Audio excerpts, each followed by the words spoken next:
ফাইদা বারিকাল বাসার, যখন চক্ষু হতচকিত হবে, চক্ষু স্থির হবে, তার মানে বুঝাচ্ছেন আল্লাহ সুবহানাহু ওয়া তাআলা এইটা কিন্তু বলে কয়ে চক্ষু স্থির হবে না। আমরা অনেক সময় দেখছি না, ওয়াজ করতে করতে করতে করতে ওখানেই পড়ে গেছে, দেখছি নাকি?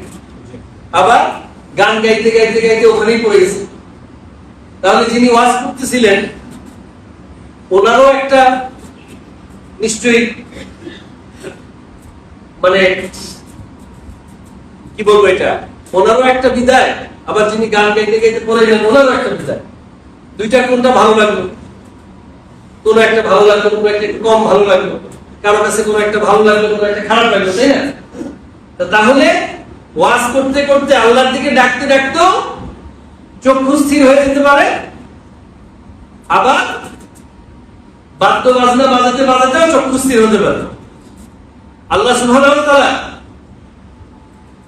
গানের মঞ্চেও নিয়ে যেতে পারেন, খুতবার মঞ্চেও যাওয়ার তৌফিক দিতে পারেন, তাই না? তাহলে ওটাও কারো কাছে ভালো, এটাও কারো কাছে ভালো, তাই না? বুঝাতে চাচ্ছে আল্লাহ সুবহানাহু ওয়া তাআলা এরপরেই বলতেছেন ফাইদা বারিকাল বাসার, অতঃপর যখনই চক্ষু স্থির হবে, ওয়া খাসাফাল কামার, এবং চাঁদ তার আলো হারিয়ে ফেলবে, তার কিরণ হারিয়ে যাবে, ওয়া জুমিআশ শামসু ওয়াল কামার, এবং চাঁদ সূর্যকে যখন একত্রিত করবে, একত্রিত করা মানে ওদের যে গ্যালাকটিক যে সিস্টেমটা, এই সিস্টেম আর কাজ করবে না, তখন একটা একটা দিকে এসে কি সব ধ্বংস হবে, তাই না? একটা একটা এটা বলছে একত্র করা।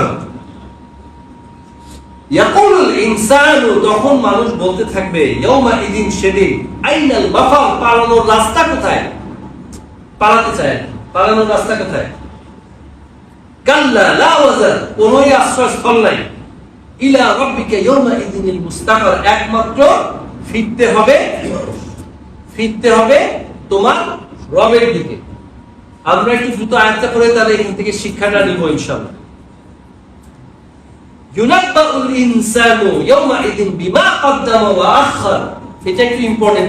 কেন ইম্পর্টেন্ট? ইউনাব্বাউ, নাবা করা হবে, তাকে খবর দেওয়া হবে প্রত্যেকটা জিনিস। সেদিন মানুষকে সেদিন জানানো হবে ইয়াউমা ইদিন বিমা কদ্দামা ওয়া আখার, সে আগে কি পাঠাইছে, পরে কি পাঠাইছে। আচ্ছা, আগে তো পাঠানো যায়, পরে কিভাবে পাঠায়? আমরা অনেক সময় মনে করি কি আমরা আমাদের কাজটা করে যাই, আমরা তাকওয়া নীতি অবলম্বন করে যাই।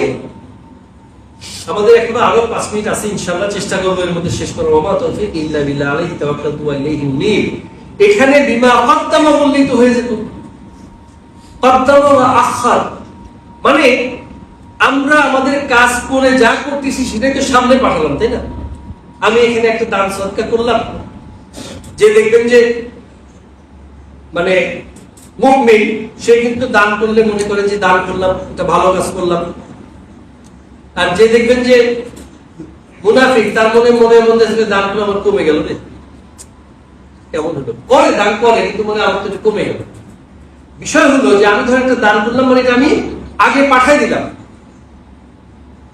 এখানে বললেন ইউনাব্বাউল ইনসানু ইয়াউমা ইদিন বিমা কদ্দামা ওয়া আখার, সে তো কি পাঠাইছে সেটা দুনিয়াতেই জানবে, ভালো খারাপ সবকিছু এভাবে মুখস্থ না থাকলেও মোটামুটি জানি না আমরা কি কি, আমরা ভালো কাজ খারাপ কাজ করছি জানি না, কিন্তু আমি যা রেখে যাচ্ছি ওইটা কি অবস্থায় রেখে যাচ্ছি, কার জিম্মায় রেখে যাচ্ছি, কার হওয়ালা করে রেখে যাচ্ছি, সেটাও কিন্তু আমার বোঝার বিষয় আছে। কারণ আমি চলে যাওয়ার পরে হতে পারে আমি এত ভালো কিছু সামনে পাঠালাম যেটা দিয়ে আমার জন্য যথেষ্ট হতো, কিন্তু এমন হাতে এমন কিছু রেখে গেলাম যেগুলো পরে ব্যবহার করে আমার কাছে নেকি পাঠানোর বদলে আমার কাছে পৌঁছেছে কি গুনাহ।